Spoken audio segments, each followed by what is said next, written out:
इन दिनों अगर आप पाकिस्तान की किसी भी गली में चले जाएं तो वहां पर आपको बच्चे एक ऐसे खिलौने से खेलते हुए नजर आएंगे जिसको टिक टिक का नाम दे दिया गया है।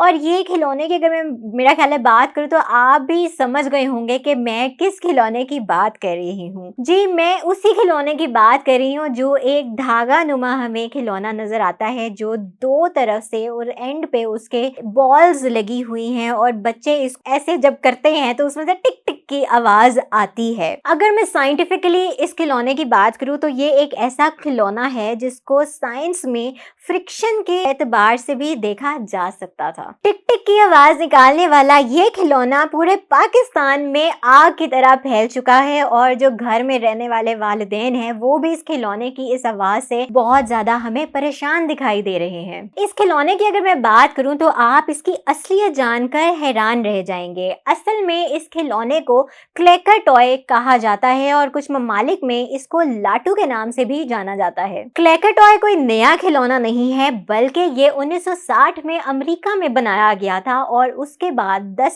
10 साल बाद यानी 1970 में ये पूरी दुनिया में मकबूल हो गया। 1970 में वाइल तक काफी खिलौने वालों ने इसको अच्छी मिकदार में फरोख्त किया। क्लैकर्स का डिजाइन बुलेट ब्रास से मिलता जुलता था। बुलेट ब्रास की अगर मैं यहाँ पे बात करूँ तो अर्जेंटीनी काउबॉयज इसको हंटिंग के लिए यानी शिकार के लिए इस्तेमाल करते थे। आमतौर पर इस खिलौने को लकड़ी से बनाया जाता था, लेकिन एक्रेलिक प्लास्टिक ज्यादा मकबूल हुआ।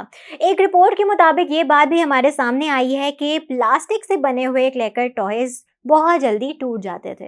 यहाँ पर मैं आपको एक और बात भी बताती चलूंगी, ये जो टूटा हुआ प्लास्टिक था ये बच्चों के लिए खासा नुकसानदेह था। 1960 से 1970 तक ये खिलौनों की हिफाजती चीजों का इंतजाम करना या उनके ऊपर नजर रखना ये दरअसल फूड एंड ड्रग एडमिनिस्ट्रेशन का काम था। वैसे तो ये खिलौना ना कोई खुराक थी और ना कोई दवा थी, लेकिन तब भी FDA का ये काम था कि वो इन चीज़ों की रोकथाम के लिए कुछ काम करें। और 1966 में एक एक्ट के मुताबिक ये बात भी वाज़ेह तौर पर ये बता दी गई थी कि FDA ने उन चीज़ों के हवाले से काफ़ी नज़रसानी रखनी है, लोगों को उन चीज़ों से बचाना है जो खिलौनों के नाम पे बच्चों के लिए काफ़ी नुकसानदेह हैं। बाद में ये बात सामने आ गई कि क्लैकर टॉय बच्चों के लिए नुकसानदेह है और 1976 में जितने भी टॉयज बच्चों के लिए खतरनाक थे उन पर पाबंदी आयद कर दी गई, जिसमें से एक क्लैकर टॉय भी था। 1974 में जब इस खिलौने पर पाबंदी लगाई गई तो 50,000 के करीब क्लैकर टॉय को मार्शल सर्विसेज की जानिब से